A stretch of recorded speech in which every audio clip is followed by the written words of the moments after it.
This is your guide to book publishing. Everything you want to know but didn't know what to ask. With your host, Dr. Judith Briles. On the show today, you'll find out where book publishing is going and how to take advantage of it. How to identify and avoid publishing predators. What opportunities are emerging as the book trade evolves in new forms. How to avoid losing money, and much, much more. Join us now as a variety of publishing pros will deliver insights and strategies to take the author to the next level of publishing. It's your guide to book publishing. Everything you want to know but didn't know what to ask. Brought to you by AuthorU and the Book Shepherd. And now, here's your host, Dr. Judith Briles. Good publishing day to all of you. And maybe we should call this also a good writing day, because with us today, first time that we've had her on AuthorU, your guide to book publishing, is Dianna Booher. Well, if you don't know Dianna, you will. She has sold over 4 million copies of her book. She is the author of 48 books, and she is named as one of the top 200 most influential authors in the world by Richtopia. So Dianna's latest books, for example, Communicate Like a Leader, What More Can I Say, Creating Personal Presence, and one that I am so familiar with, Communicate with Confidence. Her books have been published in 61 foreign language editions, and she helps organizations communicate clearly and leaders to expand their influence by strong executive presence. So she's going to show you, we're going to talk about how you can take your presence and get them into the words faster, quicker, and more effective. Dianna, welcome to AuthorU. Thank you, Judith. It's great to be with you. All right, so let's see, where do we jump in? Why don't we talk about, I always loved the technique. One time when I was talking to you and you were driving somewhere in Texas. Dianna lives in Texas. You were driving somewhere, and between there and your destination, you were planning on dictating the draft of your book, or at least part of it. I loved that concept. I love that idea of being able to drive and be focused that you can get that out. Do you ever remember that discussion? I do. I do. And I've been in a writing frenzy ever since. Well, there you go. And Dianna knows that I had just come off the Publishing at Sea cruise, and I let a book take me over, and I did the full book in actually 6 days. I wrote an entire book, and that was tight enough that it could go to the editor. And I will say, Dianna, since you and I talked just a few days ago, I decided it needed one more chapter, and shot that off to two editors and then to the layout person over the weekend. So there we go. Yeah, it's all about turning it out and not talking about it. That's the problem, A lot of people talk about it, but I actually keep it as time log, because it's if you're going to really build a career on writing, you've got to turn out the words, and so that's what it's about. Since the very first one, way back when, I kept a list, this is how many words I write. And I know I can remember on every single book, just about, I wouldn't say every one of them, but most of them, I can tell you how many days it took me. And I'm not talking about, of course, the research, but I'm saying this book took 2 days and this book took 3 weeks. But most of them, I'm talking about the drafting time. Yes. Wow. Dianna, I haven't heard anyone say they did a time log, but I love that idea. I love that idea. And that, I can, I do a lot. I think we all are kind of masters at multitasking at times. But to really say how focused, I'm a binge writer, and I think you are too. And and we just get really myopic, and almost nothing can come in and penetrate what we're doing. That's right. When we're doing it. I do. When I do, I call them the marathon, where I go and I just immerse myself in it until I turn it out, whether it's the 2 days or the 6 days or the 3 weeks, and get it done. I mean, one of my books is 105,000 words long, and that one didn't take 3 weeks. But the average, takes 7 to 10 days to turn out a book. And the reason I keep the time log Well, several reasons. I write the time log so I know how many words and how many pages I turned out that day. Is because sometimes you feel tireder and you feel like, I've written a lot today and I deserve to stop. It's 7:00. I'm tired and I deserve. But if you look at that, you're looking at the bottom of your computer screen and you measure how, what page you started on, and you look and you say, no, yesterday I did 3,000 words and today I'm only at 18. This is, I can't stop now. And you know what you should be able to turn out on a good day. And if you haven't turned it out, you won't let yourself stop. So it's motivating. And you also know how much you have to turn out. If you have, if you're going on a trip, you got to go back on the speaking circuit, you got a vacation coming up, and you know how many words that book's got to have in it, then you can divide it up and know I have got to turn out 2,500 words this day to get it finished. And if you haven't done it, you haven't done it. Or you could also reward yourself. I mean, that's another reason to do it. You look at that day and you say, wow, I did 3,500 words today, because it was an easier, passage section you were writing, so that when you get into that hard to organize section and you only did maybe 1,800 words or 2,000, you're not so hard on yourself. But at least you have an average, and you can really plan better that way. Sometimes when I get in those roles, when I'm really pumping out, and I often, I don't do it by the words, I do it by the chapters, whatever it is. I know I'm going to be doing 15 chapters by the time I have kind of done the mapping, what I'm going to do. And if I get on a roll, and sometimes those chapters are shorter, but if I'm on a roll, the reward sometimes is to go ahead and leapfrog and get another one done.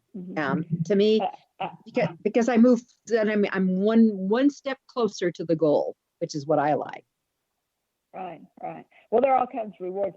I don't necessarily do it by the chapter. I like to keep going to finish a chapter if I can, but sometimes the chapter's not all the same length. So I'm really precise about knowing how many words I need to get done to be able to call it quits. So. Well, I love the time log idea. I think that's a great idea. And also the whole concept, and you write fiction as well as nonfiction, if I recall correctly. Is that correct? It's been a while. Yeah, that's true. I've published 5 novels, sold 5 novels, and then I've written one lately that I haven't sold yet, but yes. All right. So I'm and I'm playing, and I play with nonfiction is my primarily world. So I have a gauge that I can go through, but I think that for a lot of people, the concept of writing a book in a week is so foreign to them to even contemplate. And I think one of the things that you said that led up to it is that when I'm doing this writing, I'm not counting the research that I went into it. So what you're doing is you're ready to sit down, what I'm hearing, you're ready to go because you've got all the prep done. Right. There's so many time wasters. I think some of the biggest time wasters that I see people do, if you skip those, that's where you're going to save time. I mean, one of the things that wastes a lot of time for people is they reread. They've done their research, and then, well, first of all, let me just start. When you write, the next day you start writing. You don't reread what you did the day before, because you spend half of your available time to write rereading the day before. So that's a big time waster. Just don't reread. Just pick it up and keep going. Keep pushing to the end. And then, don't edit as you write. You're drafting, and the editing comes later. So that's another time waster. You want to get past that habit. But we were talking about the researching. A lot of people, if they're in the nonfiction world, like you just said you are, and for the most part I am, we love to research. And you get caught up in reading things you don't need to read. You just see this article and you're like, that's great. I can use that. And you save it wherever you save it. And then all of a sudden there's this little link, and you follow that link. Oh, that was interesting. And you follow that link, and pretty soon, you're an hour's gone of reading things you don't need. And that's a big time waster. And if you cut that out, you're going to save a lot of time. And then this one, though, kind of blows people away when I say don't do this, and that is don't even read what you need to read. What I mean by that is don't even read the things that you're about to save, because for the most part, you're not ready to use it right then. In other words, let's say you're researching something about, single moms who've started a new career from home, et cetera. And you can tell by the headline or the first paragraph, that would be great for chapter 8. And all you need to know is, when I get to chapter 8, I'm going to use that as a perfect illustration, the story of what I want to say. But you don't need to sit there and read this 20-minute article, because when you get ready to read that, you're going to have forgotten all the details. So just flip it, save it. I'm a big fan of that tip, because what I would do when I would come across stuff, knowing that it belongs somewhere, whether it's chapter 8 I know there's going to be a chapter on this. I may not even know what the number is yet, but I'm knowing doing something. I would just print it out and pile it into where I had that stuff. What I did when I set up a book, especially from scratch, or one that I really wasn't, I was still doing the hunting gathering part on, I just did a 30-day expandable file, and each one was with the topic in it, and I just dropped it. And I never looked at it until I was ready to deal with it. Never. Right. That's exactly right. And that's where a lot of people waste time. And I find another big time waster is chasing down tiny details that somebody else can find for you later, or you can find all in one setting. You're into the groove and you're writing away, and you just need to know, like, some little bitty something like how many pets the average household has. And you break your train of thought to get on Google to look up, and then you find 12 different people have different averages, and you're trying to find which one is the most authoritative, and blah blah blah. That's insane to break your train of thought. It is. All right, hold your thought. The average household is blah, and you put a blank there. Hold and the thought, going and Dianna. Writing. Yeah, hold the thought. We're going to take a quick break, and sure, we'll be back with AuthorU, your guide to book publishing.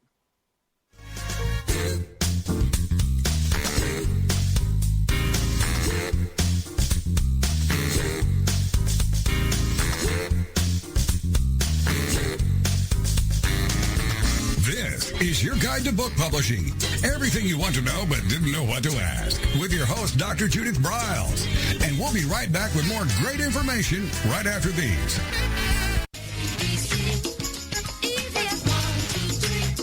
Is there a book in you or another?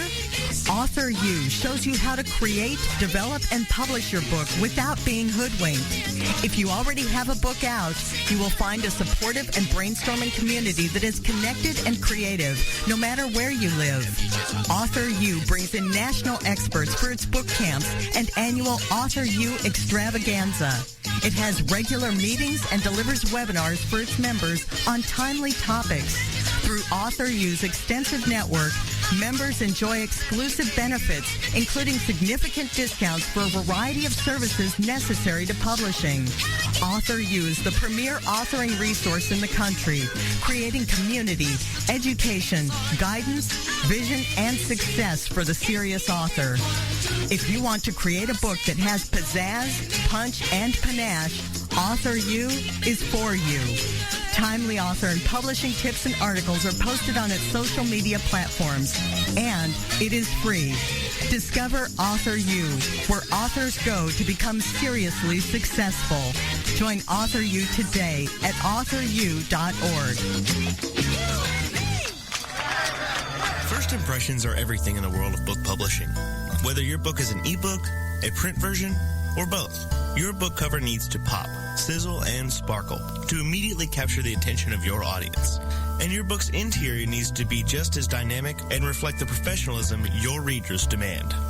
Nick Sellinger of NZ Graphics has won numerous national and international book awards for his cover designs and interior layouts. With over 20 years of experience in graphic design, he knows what it takes to create award-winning books and the many promotional pieces that authors need, such as posters, banners, postcards, one-sheets, business cards, logos, and more. Visit ncgraphics.com and see what authors and publishers have to say about their award-winning books and how NZ Graphics can make your book the success it was meant to be. That's nzgraphics.com.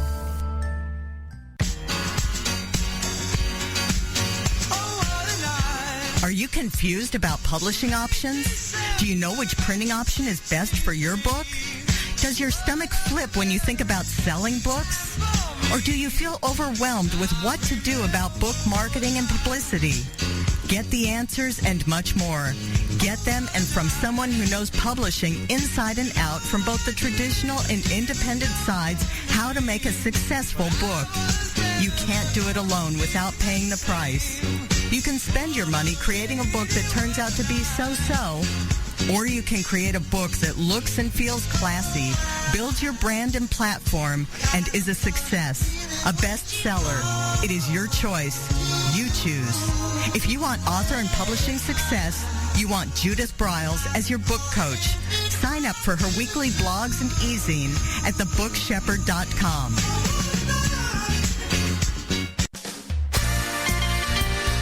Welcome back to your guide to book publishing. Everything you want to know but didn't know what to ask. If you want to write and publish a book, if you want to be successful as an author, your guide to book publishing, everything you want to know but didn't know what to ask, is for you. Stay tuned and you'll hear about statistics, scenarios, and strategies on what to do now to get you published. So let's get back to the show. And here again is your host, Dr. Judith Briles. With me today is Dianna Booher. She is the author of 48 books. Her latest and greatest, I'm sure, will be out in June, and it's called Faster, Fewer, Better Emails, which is something we all could practice and really integrate in our everyday. I mean, and what we're talking about right now is some of the critical time wasters that most authors, and I don't care if you're a newbie or you are long in the tooth, there are a lot of time wasters that both Dianna and I see when we work with clients. And so we've gone through, I think about 5 of them, including that, stop editing as you're writing. You need to stay in your writing zone. I think that's really important. But Dianna, you had a few more, I think. Yes, another is, we said when you need to fill in with some research, just put a blank there. Or even if you have to leave out a whole sentence, just say, put your initials. I always put DB : and then look up such and such to add here, or find an anecdote. Make yourself notes and keep writing. Don't break the writing zone, that you're in. But there's another thing about research, and that is sometimes you just need a word, a percent, a number. And those kind of things, I pretend I have them, and I just put in a blank, and I'll say, for example, blank percent of American households do such and such, and go right on writing. And those kind of blanks, you can just highlight them in yellow, and in 3 hours, an assistant or a family member, or pay your teenage child or grandchild to go out and find them. $10 an hour on Fiverr or somebody like that can look those kind of things up, because they don't need judgment. It's just a fact they need to find at an authoritative website, and have them all in one day. I know for one particular book, and I can't even remember what book it was, I write it down on a yellow tablet as I find it, page 22% of such and such. Or you could give them the whole manuscript and tell them to look for all the yellow highlights that didn't have a blank, and they can find all of it. Like this person, I remember the building I was in, it was the building I was renting rather than the building I bought later. And I thought, man, this is going to take like 3 days. I'm going to owe her, $400 or $500 for doing the research. And she came back and said, okay, you owe me $42 or some, minuscule amount like that, because she had found all the facts, everything that I needed for this entire book in 3 hours research. It was, a graduate student. So it's very easy. Don't lose time looking for little bitty facts like that you need to spice up and make your book authoritative. And then the last one I would say is probably the most common, and that is just talking about writing rather than writing. People all the time call me up to talk about what they're going to write about rather than doing it. And that's just another, people would just recognize that's just another way to procrastinate. Yeah, it is, and and procrastination is a form of perfection. And I think that there are so many and are looking. They want the perfect book, and I always say to them, the only thing perfect is a snowflake. Get over it. Just Right. You can always, you can always do 48 edits on it. Just get yeah, it down. yeah. Just Get get it it down down. and get it started. And I also have the yellow pad at my side when I'm working on stuff. I'm typing away, or even if I'm dictating, which I do it both ways, that I just have at the top of it, get. It just says get. I just Yeah. number triple notes Uh-huh. and go really Yes. fast. Mm-hmm. And that's what works for me. And sometimes I think when we give advice to people that you and I have similar methods, that they don't like what they hear because somehow it's alienate to them, or they think that I can't work this way. I mean, have you experienced that? Well, I don't know if they do it or not, but I do know when people do it, they come back with a successfully fast book. I do know a lot of times people just think, well, you're brushing me off or you're not giving me good advice. But I do know the people who actually do it come back and say, it worked. I finally got it written. And particularly when I talk about the marathon, I don't know if I've been talking for 3 decades when I speak on this about the writing marathon and how I use my daily schedule for my personal breaks. And I know people who use that find at first they resist that. They do resist that. And they say, well, I couldn't do that. No, I just can't do that. But I know the ones who do it make it work. And that is using your natural, I've got to eat, I've got to get dressed in the morning, I've got to brush my teeth as their breaks to organize their writing schedule around. And what I mean by that, when I say the marathon writing, I don't know what other people call it, but if I'm into writing a book, I mean, if I get up at 6 o'clock and I don't get dressed, I don't comb my hair, I don't brush my teeth, I do nothing but go to the computer and start writing. I'm fresh and I can write for 2.5, 3 hours. And then I need to take a breath. So at that point, then I'll get up and, get dressed for the day. That's my break, is getting dressed for the day. And then I may go back and write another 2 hours, and then I'll eat breakfast at 11 o'clock in the morning or 11:30, and then go back, and then I need to stretch. So at 2 o'clock, I'm going to do calisthenics and get on my elliptical and do the exercise for 30 minutes. And then I'll come back and write more. And then maybe I'm eating lunch at 4:30. And then I'm writing 3 or 4 more hours. And then I'm eating dinner at 8:30. And then I'm good to go for another 3 hours. So I'm writing till 11:30 at night. But I'm using those natural breaks that you need to take every 2.5 or 3 hours to do, to live for the day.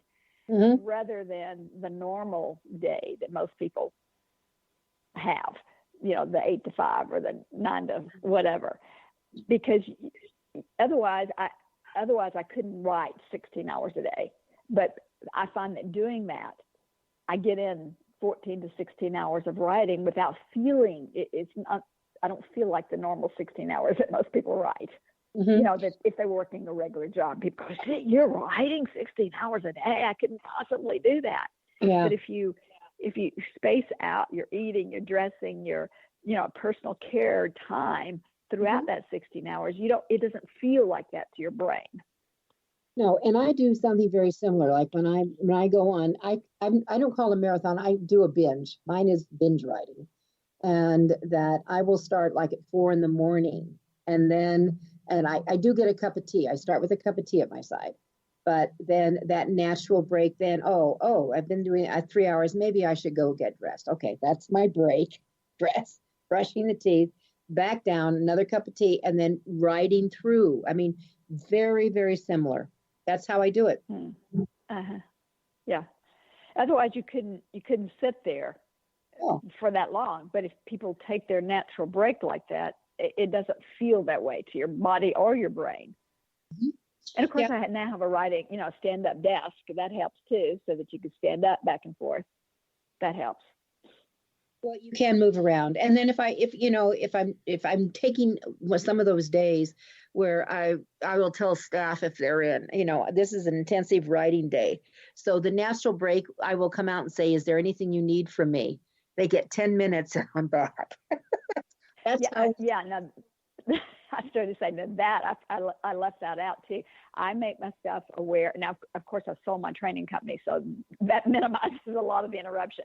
But just personal email, that's where this email issue is a big thing. A lot of people leave their email open, and they're getting interrupted all the time with their email. They're like one eye, and people work with two monitors really often. And so they've got their book on one screen working on that, and they've got the other screen with the email popping up with them.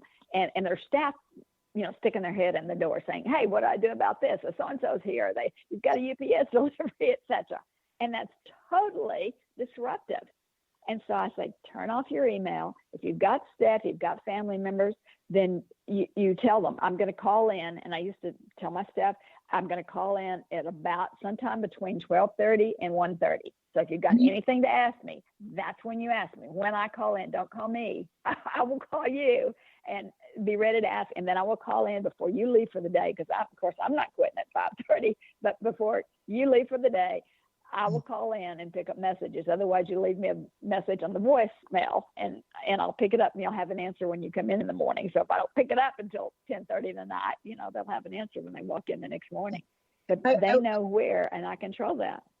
I do exactly the same thing. And then I always, I'll break, because I know I have my VA live with me till 11 o'clock every morning. She's on from 4 a.m. till 11 every morning, live with me. So she knows that I will always take a break and say, checking in, anything you need from me, anything I need to respond to, because it's her job to monitor all my social media, so I don't have to do it. That's the other email and social time waster.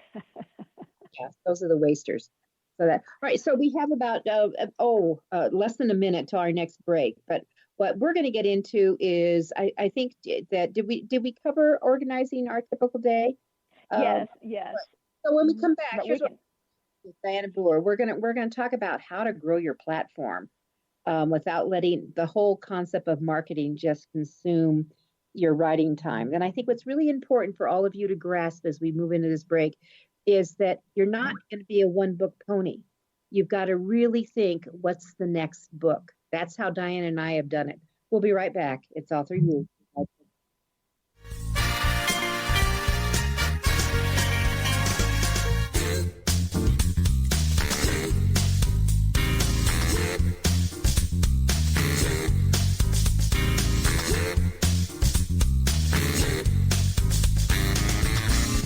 Is your guide to book publishing. Everything you want to know but didn't know what to ask. With your host, Dr. Judith Briles. And we'll be right back with more great information right after these.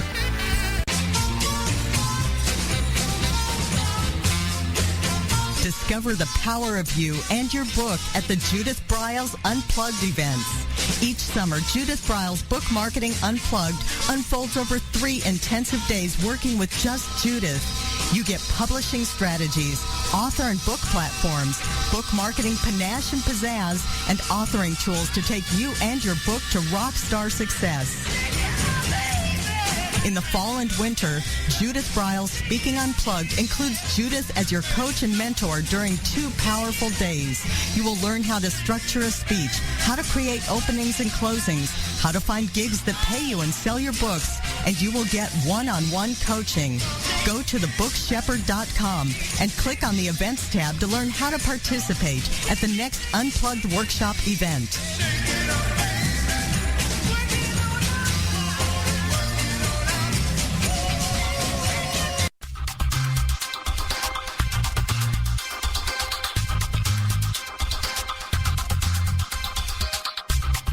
When Ned Thompson and Harry Shore started Thompson Shore in 1972, they believed employees with great character would make up the best company. They were right. They hired people who were not only experts in bookmaking, but who were obsessed with quality and delivering exceptional customer service. Almost 40 years later, Thompson Shore remains a 100% employee-owned company. Ned and Harry knew that successful customer projects are a direct result of empowered employees. We specialize in all books for large and small publishers. Creating beautiful and well-made books, we're dedicated to pleasing our customers by making the experience a good one from start to finish. The personal touch we have with our customers allows us to be innovative in solving their most difficult challenges. Our platform also ensures that we can remain flexible to meet our customers' unique needs and expectations. Our marketing kit can create buzz for your title, enhancing the promotion of your book during infancy. When you need to test the market to gauge your future sales, we can provide digitally printed books that will transition seamlessly into a larger offset run. From ebook to hard copy to delivery, our skillful customer service teams are at the ready to answer your most pressing question. At Thompson Shore, we know that making the highest quality books requires more than just best technologies. It requires superior customer service, professionalism to the trade, and commitment to environmental and social values. With these standards of excellence in place, you can be sure that we will always help you put your best book forward.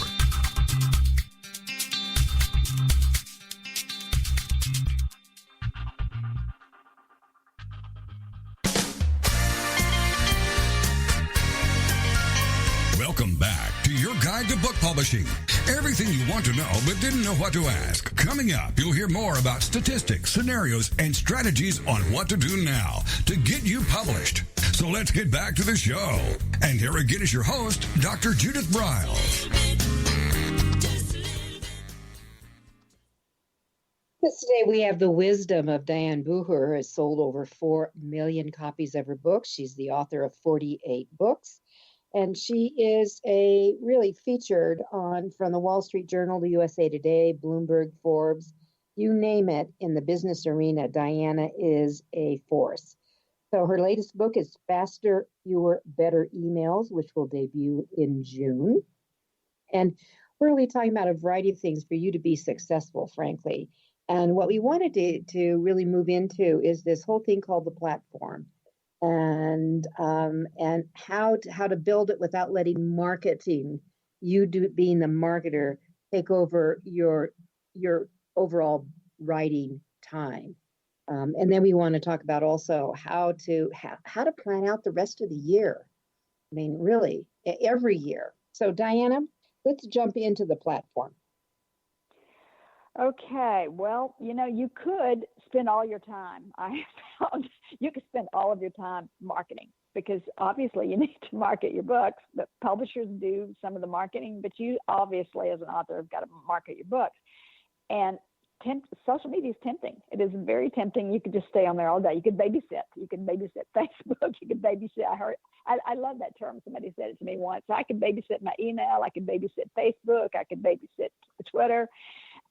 So I just am very conscious of how much time I spend on there. And I say, yes, get on social media, but you don't have to do it in real time. Now, I know that people scream, are you kidding me? What do you mean? Twitter is all about real time. What's happening?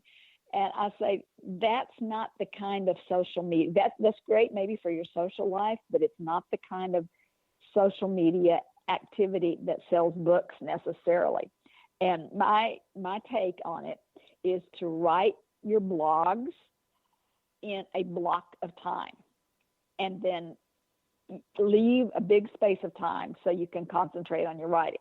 For example, I blog every week, and I've done that for as long as blogging has been out there. I don't know when it started because I didn't go back and research that, but I don't know, for 15 years, I guess people have been blogging back in the 90s. I've been blogging once a week and sometimes twice a week. And what I do is I prepare all my blogs for like a quarter. I'll do 8 to 10 or 12 weeks of blogs all at one time. Now that might take me 3 days or 4 days. And I will plan what date they're going to run and send them to my marketing person to post. Now, if something comes up and I forget, oh, wait, we're going to have the presidential debates and I'm going to analyze those. Or we're going to have the State of the Union and I need to analyze that. Or wait, there's some terrorist attack and I'm going to comment on such and such. I can go back and I can, insert something, or I can change it. I can change an anecdote to add in or a new lead to it. But basically they're done. And that frees up 2 or 3 months of my time to not focus on blogging. So I have time to focus on this book. And of course, my marketing person uses all the Hootsuite, TweetDeck, social rooms, all of those things so that you can schedule something off time. And then if I want to put some things in, I can schedule those, with the same tools, and I don't have to be there that day posting it if I'm out traveling, speaking, etc. And then to respond to comments, yes, we respond to comments, but if it's something that I need personally to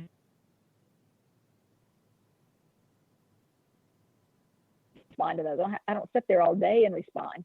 And you can hire someone else to post. So it's not posting in real time. I can be posting at 12 o'clock at night. And then I respond on the weekends to things. And then you repost. Once you've created all that content, of course, then you're repurposing that content. You're taking things from your books and you're making, adding a new lead, a new anecdote, and you're using it as a blog. And then you're creating a video. I've done videos of my blogs to put them on YouTube and reposting those, and then taking the audio off of that, using the audio for something else, and then making tweets out of it. So and then if you get a big media hit, which you will, some reporter will contact you by Twitter and say, can I use this? And can you turn it into this blog with a different angle? Then you're retweeting and reposting what they did when they ran the article somewhere else. So your activity there just sort of multiplies. But none of that necessarily, except the big hits, have to be done in real time. Mm-hmm. I love the idea of you doing a news jack on a major event, whether you mentioned it was the State of the Union or something that's breaking news or something like that. And either adding it in, or maybe you make a complete blog and all you do is now you have one more, but it's not, I like the block of time of doing a whole bunch. Yeah, you kind of get into it, the length of it, the 500 word, the 700 word, you get into it. I write for Forbes, and they like a 700 word, and you get into that length. And if you have to break that up and do it, you're writing this big, long 40,000 or 50,000 word book, and then all of a sudden you're doing something 700 words, it seems restrictive. But if you get into that length and thinking like that, it's just easier. It's just easier. And then also another advantage in doing those all in one block is that you can look at your blogs by the quarter and space and change them. In other words, I might write something and I've got 2 or 3. For example, my area of expertise is in business communication, and I might say, oh, well, I've got 2 here in this month on presence, executive presence. That's too close. Let me change the date on that and move that out a little bit. And I've got one here on grammar that I took something out of my grammar book, but wait, I just did that a month ago. See, I can see all the dates and the topics, and then I redate them and move and shuffle them around so that they're spaced out right. But if I were just writing this, week by week or every couple of weeks, I wouldn't have that liberty. But seeing them, writing the subjects and writing it all together, once I do, I reshuffle the order to make it more of a variety on the topics. Well, the other thing is that when you really do start calendaring the schedule, I write 4 blogs a week, and that I actually do them the week ahead, and not all, in your block, but I just do them on a Monday morning. And it's 3 hours, I have them all done. But I love the idea of the repurpose, that one of the blogs that I did that's going to be running, that will run on a Tuesday, I really took another look at that. And I said, not only is that a blog, it had something to do with 10 social media tips. And it was, things you need to start doing now and things that you need to maybe have a warning out or stop. And then I thought, you know what? That could have been divided into 2 different blogs. And on top of it, then I saw it was a typographic, 2 different typographics. And then I saw, oh my God, we could make 10 different posters out of this little baby. It was just the key line for each one. I love thinking that way. Right.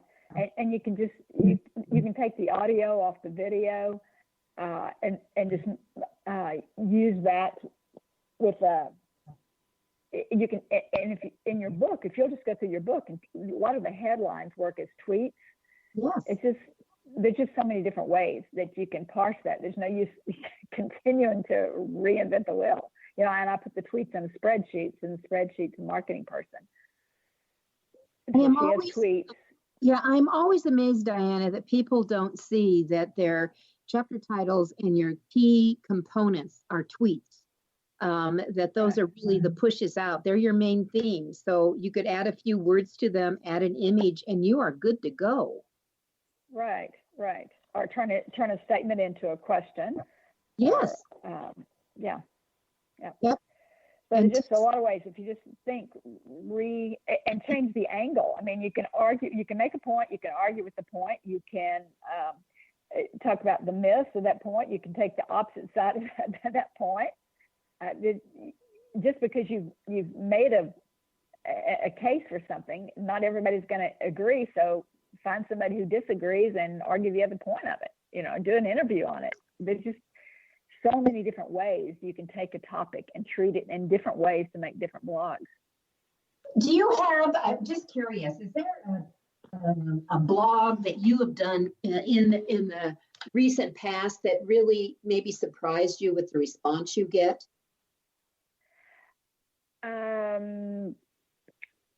Actually, yes.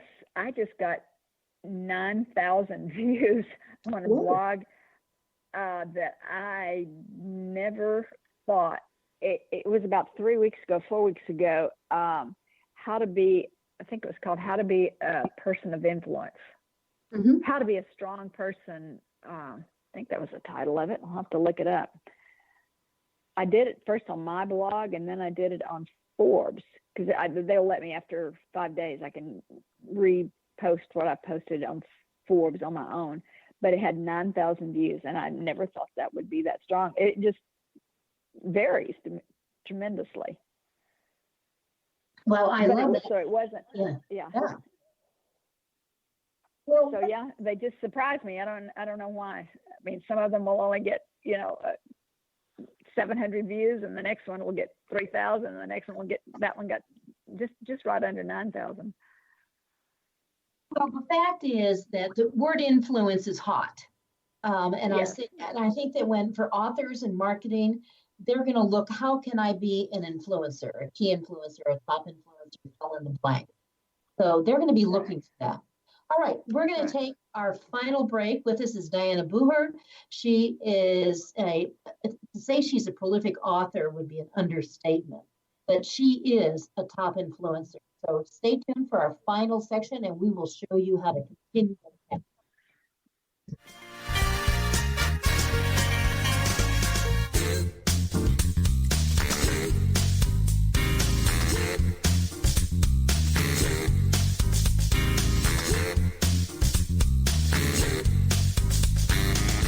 This is your guide to book publishing. Everything you want to know but didn't know what to ask. With your host, Dr. Judith Briles. And we'll be right back with more great information right after these.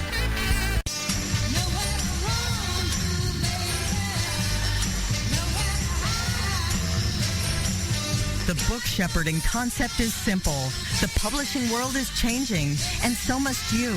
You need an experienced shepherd and guide to collaborate with you as you create, strategize, develop, publish, and achieve your publishing goals. Publishing is riddled with obstacles, sometimes nightmares for the author. You do not need more problems. You want solutions. Dr. Judith Briles will shepherd you through the maze and chaos. At times, she has had to step in and rescue a book that has been sabotaged by a publisher, by a publishing service provider, and sometimes even by the author. If you want author and book success, connect with her today at thebookshepherd.com.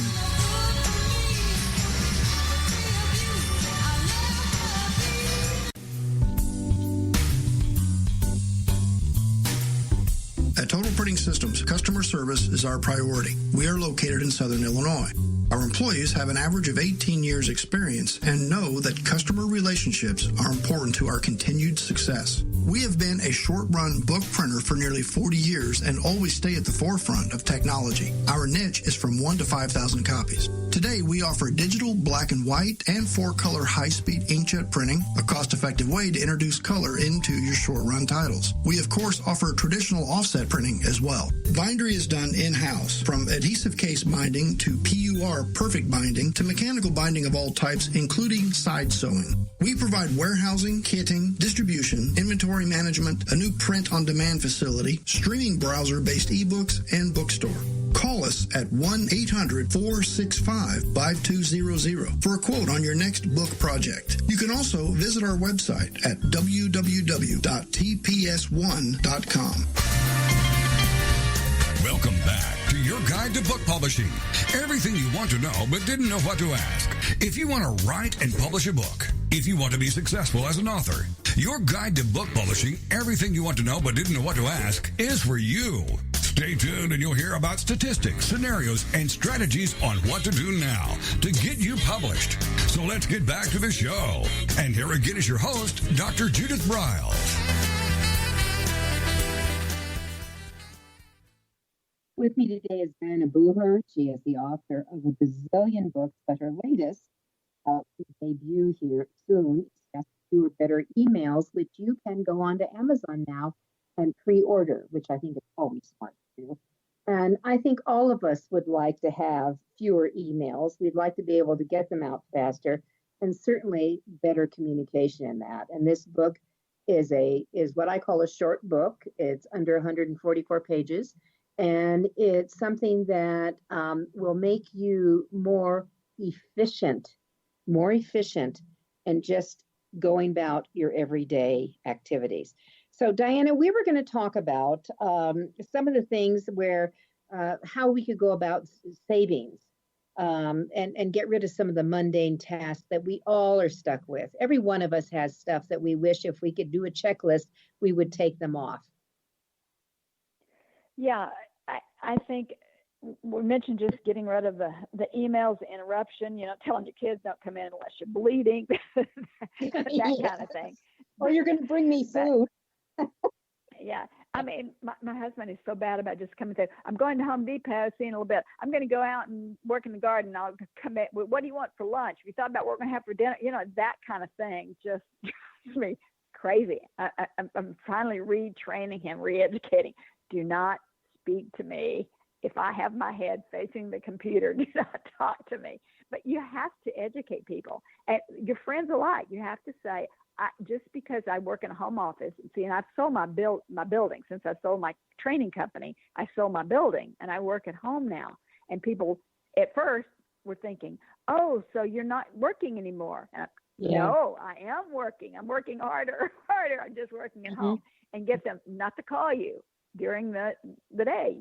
They text and say, "Is it okay? Or do you have a moment to talk?" But those are mundane things. But when I'm talking about actually planning your year to be more productive in your writing career, I'm talking about big things so that you get the writing done instead of just talking about it. And there are different things that make your writing easy, like planning. I get out at the beginning of the year, usually in December before the year starts, and block out the whole year, looking at the whole calendar. I put on, all right, where's the vacation? Where are the holidays? And some of on the electronic calendar, the holidays so small you can't see it. And some calendar programs, it's not even there. It may be in red. And actually make it big so you can cross it off. And I use that color coding if you're on Microsoft Office 365. You can color categorize these. So I categorize them, mark them off, and then business, like if you have business trips, if you're going with your spouse somewhere, or your own speaking engagements, those are in another color. And then block out any other company dates if you're going to accompany a spouse or a friend somewhere, so that you see what actual dates that you have that are working dates. And then you plan the book project or whatever other writing projects you have. If you spend, like you said, Judith, you spend Mondays, you said, writing your blogs, then you're going to mark off Mondays you can't use to write your book unless you're doing, the writing binge or marathon, whatever you call yours. And then you narrow down. And so if you've got in the back of your mind, oh, I'm going to write that book in the summer, but then you think, oh, wait a minute, I've got 3 weeks already marked out for vacation. I've got company coming for 2 weeks. Then you see that's an impossibility. And you begin to deal with reality. When people start looking at their calendar the whole year and they begin, no, I don't have 52 weeks this year. I only have 40 weeks, or I only have 39 weeks. And then when a publisher, if you're self-publishing, you look at it and you say, okay, if I intend to have this book done by September 1, then you start working backwards. And you say, okay, that means I have to have it to go to the printer at this time, or I have to have it to my publisher. If you're using a traditional publisher, it has to go here. That means the manuscript has to be done here. That means the research has to be done, if I'm going to send it to an editor, it has to be done here. I got to back it up. The draft has to be done here. The research needs to be finished here. And you actually see where it can fit in, and you work it around those other trips. And then when you get a contract, you don't panic and think, oh, I promised them I can get it done by this date, but there's no way. Then you can plan and look at that year and make realistic decisions, so you're not stressed out, so you're not panicked. And a lot of writers can't actually make a living at writing because they're not in control of their calendar. It's not like a 9-to-5 job where they can go and say, okay, I can work this many days and I'm going to get this paycheck. They have to learn to handle multiple projects. So if they want to write articles for magazines, they want to handle 2 books at a time. They're doing research on one while they're actually getting the royalties coming in for another, while they're editing one, while they're doing 4 or 5 at a time, like you are and like I am sometimes. When I'm, coaching somebody else, I've got a client, 2 or 3 that I'm coaching that year, and I'm writing this book, and I'm researching another one, and I'm marketing another one. You've got to plan your year. You can't just, cross your fingers and think it's all going to work out. It's got to be logical. Yeah, I have always had the calendar out, and that I actually use the electronic and the physical. That anyone walks into my office, they see the whole year planned out. I know at the beginning of the year, I am already booked for the first and second Friday and Saturday of every month. I'm already booked. It's booked. Nothing else can happen. And then I do my Speaking Unplugs events, and I have 2 mini extravaganzas. Those dates are already set. They are already booked out. And then I know that I have to spend so much time creating the workbooks for each one. Right. So 2 days dedicated. So those are blocked out. And I do the color coding too. I think that's really valuable. I do too. And I'm glad to hear you, to say that you use both the paper and electronic. Yeah, I do. People say, productivity experts always say, don't use 2 calendars. And that's good in one sense. Because if you leave it off one, that's where conflicts happen. You put something on one calendar, you don't have it on the other. However, I use 2 calendars, but with this distinction, and I think it's a very important distinction. I use the big calendar, the electronic calendar, to see the big picture and the color code and to plan out that year. But for my daily to-dos, that's where I put the little things. In other words, I still have my daily planner right here on my desk, the paper calendar, and that's where I put little things like call so-and-so to make sure this happens, call this and so and follow up on, did such and such happen. These forms have to be turned into that client on whatever. So that paper calendar is for these daily little reminders about things. Whereas the big calendar, I don't put all of that little stuff. That's the big picture deadlines and time activities. So they're both, but they're different purposes. And that's really important. And also, Dianna, I've had things disappear on my electronic calendars. Really? I've never had that to happen. Oh, I've had entire things disappear. So I've actually gone back to using that paper, and I use color code stickets. Because I can see. I don't do that. Yeah, and I would use on my the big wall calendar, because Bobby has one in his office too, that we use dots, and green means I get paid. We have different dogs. See, you did the same. Judith, my goodness, we must think so much alike. See, when I had my training company, we did the same thing. We had this big wall of calendar. We had the green for money. Yeah. And if it was tentative, it was light green. And That's what yellow was a hold, and if we had vacation was a different I got purple for vacation, and that we just had different things going on. And red was mean I'm doing something, but you're not getting paid. Yes. Oh, I tell you. Yeah, I know it is, but that's how we operate, right? All right. Yes, so yes. hang on. But you've got to see the big picture, and then you've got to have something to keep up with the other little things, or you'll go crazy, stressed out, thinking, something's going to slip through the cracks. But you've got to see the big picture. You can't be productive on the big things if you can't handle the little things. Oh, I love that. You can't. I'm going to write that one down. You can't be productive on the big things if you don't see the little things. Right. If you can't handle the little things, yes. Yeah. Well, and you can't track the little things. And that's what's really important. Yeah. You gotta have a system for tracking those little things to keep you from being stressed all the time about the big picture. And you've got to see that you can get there. You've got to have the big picture to see that you can get there and be able to track those little things. Well, I think otherwise you will be stressed and stay awake all night. Exactly. So in our last minute, I think what Dianna and I are talking about is that if you want to be seriously successful as an author, as a writer, as a supporter of your books and your work, you really have to have a game plan. And part of that includes seeing the big picture and knowing what all those components on the little side could either help you or hinder you. How's that sound, Dianna? That's absolutely right. And then pay several assistants to do what they do best to help you on the little things. The housekeeper, the researcher, the surveyor, the artist, the video editor, the PowerPoint designer, etc. They can, you pay them so much an hour, and that gives you time to write and create the big things.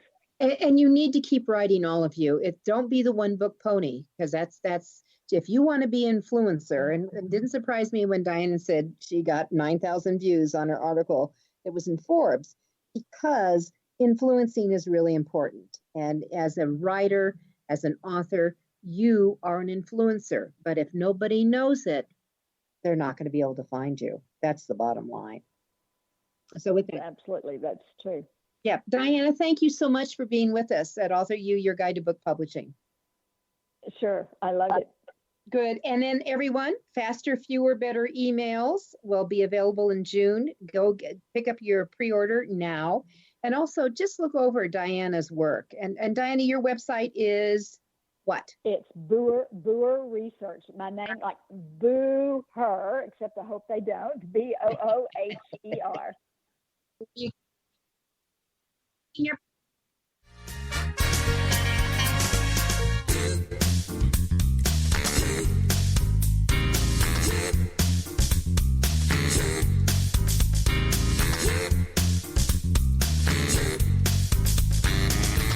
Thank you for being a part of Your Guide to Book Publishing. Everything you want to know but didn't know what to ask. With your host, Dr. Judith Briles. Each week,